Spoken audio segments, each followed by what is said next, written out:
Hello and welcome to the Storytelling for the Soul podcast. I'm your host, Sarah Kanata, and this is the place we talk about all things expressive writing and other creative techniques, all with a little bit of Buffy the Vampire Slayer thrown in. Buckle up and enjoy. Hello and welcome back to another episode. I cannot believe it is already February. The last month of 2025 has just flown by. I hope this episode finds you well. If your 2025 has not started the way you wanted it to, do not worry. There are still 11 months of the year to go and for things to turn around. Now, I want to draw on a personal experience that's fresh in my mind from this week regarding how 24 hours can make a massive difference in our lives. And it really reiterates to me that we have to show up every day and that really the only failure in life is giving up. The sunrise and the sunsets, we know it happens every single day, but because we're human, it is so easy to allow ourselves to marinate in feelings of hopelessness and not really knowing what the next best step is. And that was very much the case for me on Thursday. And yes, I'm being honest, open, and transparent in this episode because it happens to everyone at some point. And if people say that they never find themselves down in the dumps, two things might be happening. One, they might be just telling fibs, or two, perhaps they lack self-awareness to be in touch with their feelings. But last Thursday, it is now Saturday when I'm recording this for context, I had one of those days where everything went wrong. And to be honest with you, it was just one of those days where I woke up a little bit frustrated. Nothing happened, but I just woke up in this headspace where I felt like the day wasn't going to be what I perceive as a good one. And of course, when you start the day off in that mindset, that's exactly what happens. So I think what actually happened was that I manifested quite the frustrating day, pretty much as soon as I opened my eyes in the morning. And it was just one of those days where not one single thing went in my favor. Now, I always do my morning journaling practice using handwriting because I think that there's many benefits to using our physical hands. Obviously, if you struggle to use your hands for whatever reason, typing is a good option. But there's actually a lot of research about the healing power of the hands. And of course, you're still using your hands when you're typing. But I personally like to physically write because I am someone who struggles with overthinking. And when I physically write, my hand can't actually keep up with my mind. So it forces my mind to slow down, to capture everything that I want to put down on that page. So that's just a nice tip for anyone who does struggle with overthinking and a racing mind. But at night, often I am so tired by the time I get to 8:30 p.m. And what I'll do, I always like to do some form of self-reflection on the day. And if I'm not feeling up to actually writing, or I'm just being lazy, let's be honest, I will use the journal app on my phone, which I actually really like, especially for documenting things and if I want to add a picture or anything like that. But I have a vivid memory on Thursday of writing down, I feel a little bit lost and unsure of what the next best step is.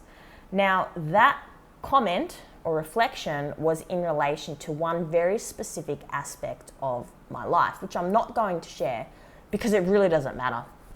You could be coming to this in a myriad of different circumstances, but to me, reading that journal note back, it was very much about one particular thing, one particular aspect, and I was allowing that thing to get me down in the dumps. And when you're in that frame of mind, it's really easy to start thinking that nothing's going right and your entire life is just going off track. So there was definitely a little bit of that happening to me on Thursday. I was very aware of it. I always like to catch myself in those moments. However, I'm human, so it happens. So that was just the reality of my situation on Thursday. Now, come Friday, which was yesterday, I had the exact opposite day. I had one of those days where everything seemed to go my way. From the start in the morning, went to the gym, had a lovely chat with one of my friends there, and then from there, everything on my Friday pretty much went to plan, with the exception of one particular thing, which was resolved quite quickly, but everything else just went along seamlessly. And it reminded me of something that I try to remind myself all the time, especially when I'm feeling frustrated and I'm feeling like I'm taking action, I'm doing my bit, but the universe, you can call this whatever you want, God, universe. I like saying universe. I feel like the universe isn't meeting me halfway. And in those moments, then I start to descend into all kinds of thoughts around, well, maybe this isn't the path for me. Maybe the universe knows better and there's something else in store. But let me tell you, yesterday was hands down the best day of my 2025. So many things went my way. And the reason I'm telling you this is not to say don't get down in the dumps, because like I said, we're human. It's going to happen. But the only real failure in life is giving up. Not giving up on something that you know it's best to leave in the past or to leave behind, but giving up on something that genuinely lights up your soul and you know adds positively to your life. I genuinely think the only failure is giving up. Otherwise, what you're doing is learning lessons. And I have learnt many lessons in relation to this one particular aspect of my life that I'm talking about on this podcast. But I will say the external is often outside our control. Of course, we can control our actions, and that's what our role is. It's to keep on showing up. So even though I felt down in the dumps on Thursday, I didn't just take the day off on Friday and thought, I'll forget about it and allow one day down in the dumps to become two. No, I showed up again. And I gave myself the opportunity to have a different kind of day.